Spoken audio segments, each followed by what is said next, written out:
إن الحمد لله نحمده ونستعينه ونستغفره ونعوذ بالله من شرور أنفسنا وسيئات أعمالنا من يهديه الله فلا مضل له ومن يضلل فلا هادي له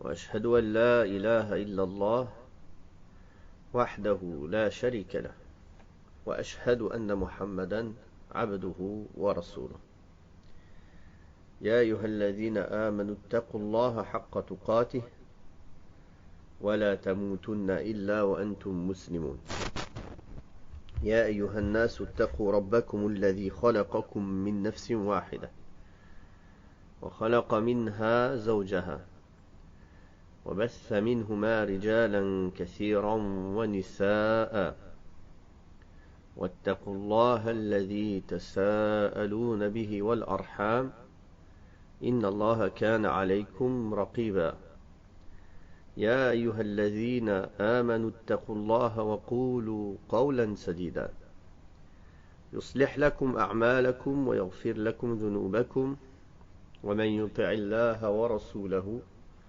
فقد فاز فوزا عظيما أما بعد فإن أصدق الحديث كتاب الله وخير الهدي هدي محمد صلى الله عليه وسلم وشر الأمور محدثاتها وكل محدثة بدعة وكل بدعة ضلالة وكل ضلالة في النار. Nous continuons par la permission d'Allah subhanahu wa ta'ala et par sa grâce et nous lui demandons la réussite et le succès dans tout ce que l'on entreprend. Alors nous en sommes arrivés dans l'explication de Kitab al-Tawhid, livre de l'unicité, au chapitre à propos de la parole d'Allah le Très-Haut, وَلِلَّهِ الْأَسْمَاءُ الْحُسْنَى فَادْعُوهُ بِهَا وَذَرُوا الَّذِينَ يُلْحِدُونَ فِي أَسْمَائِهِ. C'est à Allah qu'appartiennent les plus beaux noms. Invoquez-le par ses noms et laissez ceux qui profanent ces noms. Ibn Abi Hatim rapporte d'Ibn Abbas qu'il a dit au sujet de l'expression Yulhiduna fi asma'i, ceux qui profanent ses noms, c'est-à-dire qui lui associent d'autres divinités. Ibn Abbas a aussi dit Al-Lat vient du nom divin Ilah, Al-Ilah, et Al-Uzza du nom divin Al-Aziz. Al-A'mash a dit ils introduisent dans les noms d'Allah d'autres noms qui n'en font pas partie. Ce chapitre, il parle du statut du fait de profaner les noms d'Allah subhanahu wa ta'ala, ce qui est contradictoire au tawhid. Effectivement, profaner les noms d'Allah subhanahu wa ta'ala, cela a été classifié en 3 catégories par Ibn al-Qayyim dans son livre As-Sawa'iq al-Mursala, ou bien aussi dans Al-Kafiyah al-Shafiyah. Il a dit la première manière de profaner les noms d'Allah subhanahu wa ta'ala, c'est le fait de renier leur sens. La deuxième manière, c'est le fait de rejeter celui qui s'est nommé par ses noms. La troisième manière est le fait d'associer à ses noms autre que lui, subhanahu wa ta'ala. Et le cheikh rahimahullah a cité le verset du Coran, c'est à Allah qu'appartiennent les plus beaux noms, invoquez-le par ses noms et laissez ceux qui profanent ses noms. Quand il dit que c'est à Allah qu'appartiennent les plus beaux noms, quand il dit à Allah, cela dénote un sens de mérite exclusif. C'est-à-dire que les noms sublimes d'Allah, qui ont atteint le summum de la beauté, sont le droit exclusif d'Allah subhanahu wa ta'ala qui les mérite. Et quand il dit invoquez-le donc par ses noms, c'est un ordre. Et l'invocation ici, c'est dans le sens de l'adoration, c'est-à-dire cite un sens d'éloge et d'adoration envers Allah subhanahu wa ta'ala. Par conséquent, nous adorons Allah par l'entremise de ses plus beaux noms et ceux qu'ils englobent comme attributs de grandeur. D'autres savants ont expliqué le terme invocation par la demande et la requête. Du'a ul-mas'ala. C'est-à-dire que l'on s'oriente vers Allah subhanahu wa ta'ala pour qu'il subvienne à nos besoins. On l'invoque donc par les noms appropriés aux besoins que l'on a. Quoi qu'il en soit, les deux significations sont valables. En outre, quand il a dit invoquez-le par, la préposition par dans l'expression invoquez-le par ses noms indique le moyen, c'est-à-dire invoquez-le au moyen de ses noms. Et délaisser ce qui profane ses noms, c'est-à-dire de délaisser, cela signifie de s'éloigner, et qu'il est obligatoire aux musulmans de s'éloigner de l'état dans lequel se trouvent ceux qui profanent les noms d'Allah subhanahu wa ta'ala. Et nous avons cité les trois manières de profaner les noms d'Allah subhanahu wa ta'ala. Que ce soit en reniant le sens des noms d'Allah tabaraka wa ta'ala ou en les déformant, comme on fait les jahmiyyah, les jahmites, ou en les déformant, c'est-à-dire en interprétant la réalité de leur sens dans un sens qui n'est pas leur sens premier, comme on fait les mu'tazila, les mu'tazilites, les asha'ira, les ash'arites, et les maturidites, les maturidiyya. Toutes ces factions qui ont interprété les noms et les attributs d'Allah subhanahu wa ta'ala au lieu d'y croire dans leur sens apparent, comme Allah tabaraka wa ta'ala les a révélés, comme le prophète sallallahu alayhi wa sallam les a enseignés, et comme les salafs, les pieux prédécesseurs, ont confirmé. C'est-à-dire le fait de croire en ces noms et ses attributs sans interpréter le comment, mais en croyant dans sa réalité, sans interpréter sa réalité et la réalité de leur signification, à l'aide d'une interprétation ou d'une métaphore ou autre, comme ont fait les différentes sectes que nous avons précitées. Qu'Allah les guide. Puis il a cité une parole qu'il a attribuée à Ibn Abbas. En réalité, le cheikh, comme son petit-fils l'a cité, son petit-fils Sulayman ibn Abdillah, rahimahullah, il a cité que cette parole n'est pas la parole d'Ibn Abbas, cette parole rapportée par Ibn Abi Hatim, c'est la parole de Qatada as-Sadusi, et non pas la parole d'Ibn Abbas, comme l'a cité Cheikh Sulayman ibn Abdillah ibn Muhammad ibn Abdul Wahhab, c'est-à-dire son petit-fils, dans son livre Taysir al-Aziz al-Hamid. Et le sens voulu ici, c'est le fait de donner des associés à Allah tabaraka wa ta'ala, dans les noms et les attributs. Cela montre aussi que le polythéisme, il peut se passer dans les noms et les attributs, comme il se passe dans la divinité d'Allah subhanahu wa ta'ala, comme il se passe dans la seigneurie d'Allah subhanahu wa ta'ala. La deuxième parole qui est rapportée, elle est bien de Abdullah ibn Abbas, quand il a dit, ils ont tiré le nom Al-Lat, la statue qu'ils adoraient, les Quraysh, Al-Lat, du nom d'Allah subhanahu wa ta'ala, Al-Ilah, la divinité. Et ils ont tiré Al-Uzza, le nom de la statue qu'ils adoraient, qu'ils avaient nommé Al-Uzza, du nom divin d'Allah subhanahu wa ta'ala, Al-Aziz. Et ça, c'est une manière aussi de profaner les noms d'Allah subhanahu wa ta'ala, de lui donner des associés dans ses noms, ou de déduire des noms d'idoles, des noms de statues, des noms de divinités adorées en dehors d'Allah subhanahu wa ta'ala, de les déduire de certains noms et attributs divins qui sont spécifiques à Allah subhanahu wa ta'ala. Ça, c'est un moyen aussi de profaner ces noms. Et ce moyen-là, bien sûr, ça arrive jusqu'au kufr al-akbar, jusqu'à la mécréance majeure. Donc, Abdullah ibn Abbas a cité qu'ils avaient tiré ces noms des noms divins parfaits d'Allah subhanahu wa ta'ala. Puis le cheikh a cité la parole de Al-A'mash. Al-A'mash, son nom c'est Sulayman ibn Mahran al-Kufi, rahimahullah.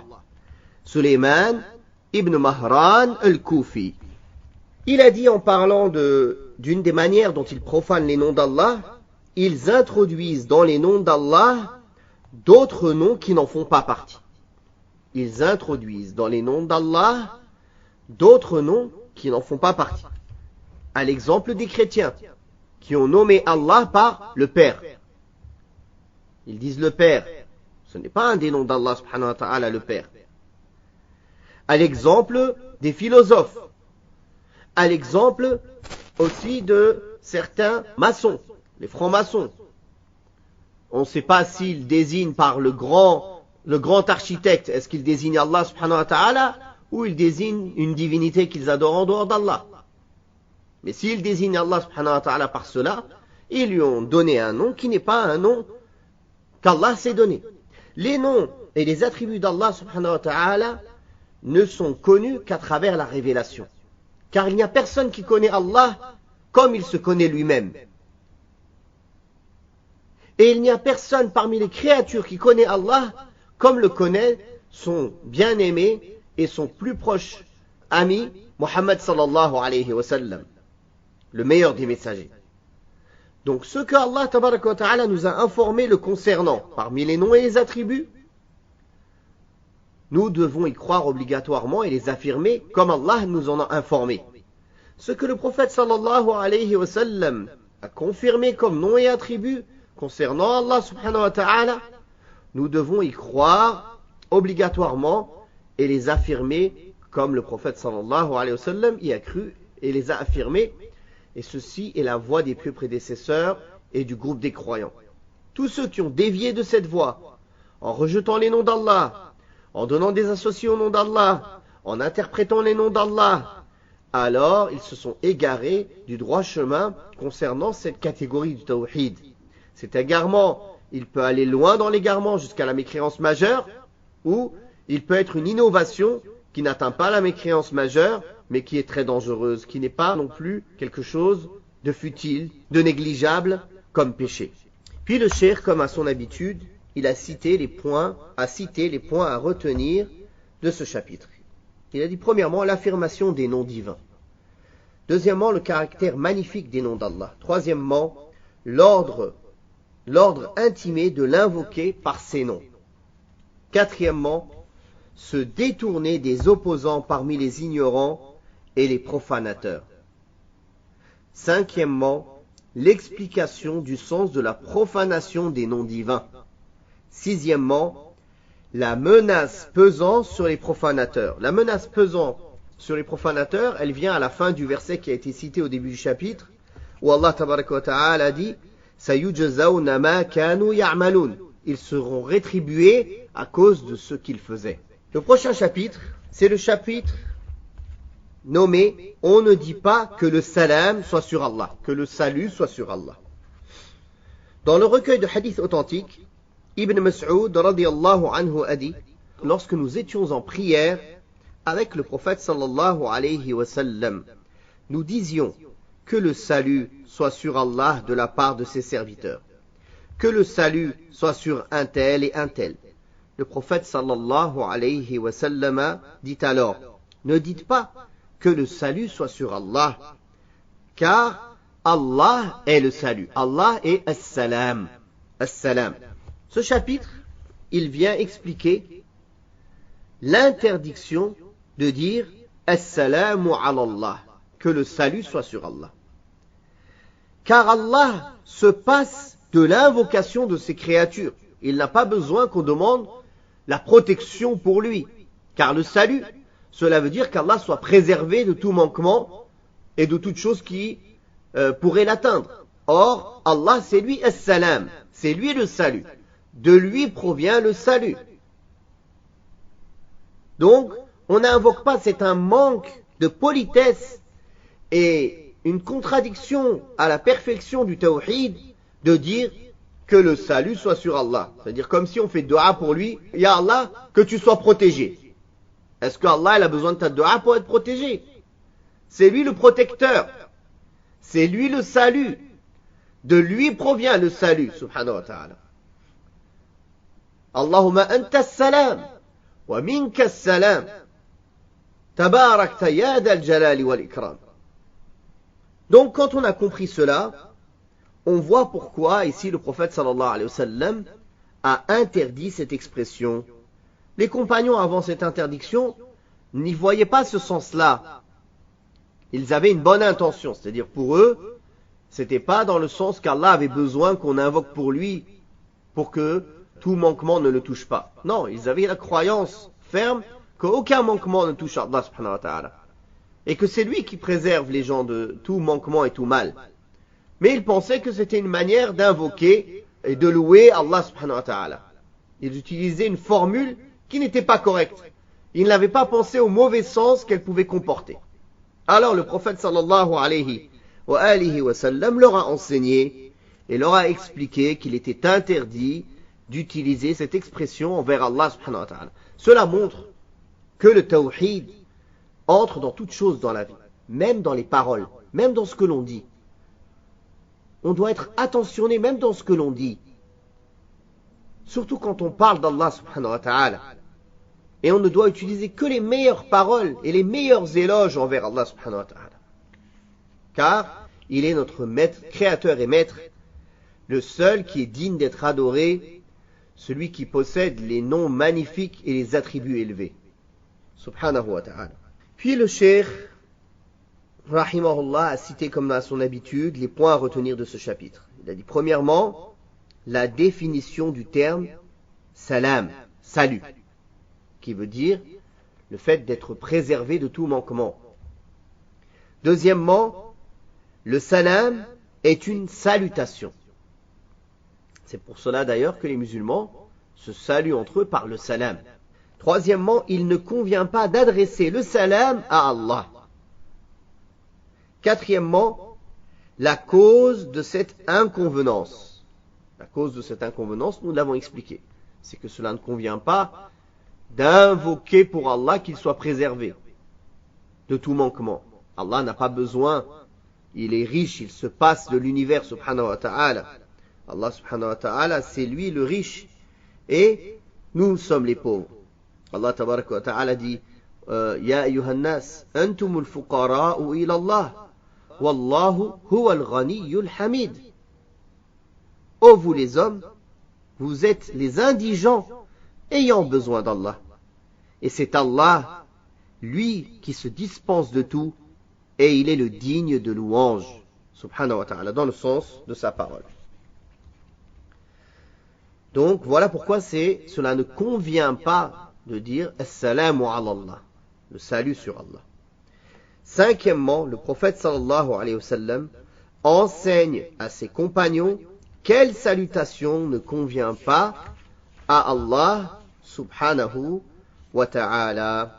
On va s'arrêter là pour aujourd'hui, incha'Allah subhanahu wa ta'ala. Et nous demandons à Allah tabaraka wa ta'ala de nous permettre de continuer et de finir ce livre. On n'en est pas loin. Il nous reste que peu de chapitres. Wallahu ta'ala a'la wa a'lam. Wa sallillahu ala nabiyyina Muhammad wa ala alihi wa sahbihi wa sallam. Wa barakallahu fikum.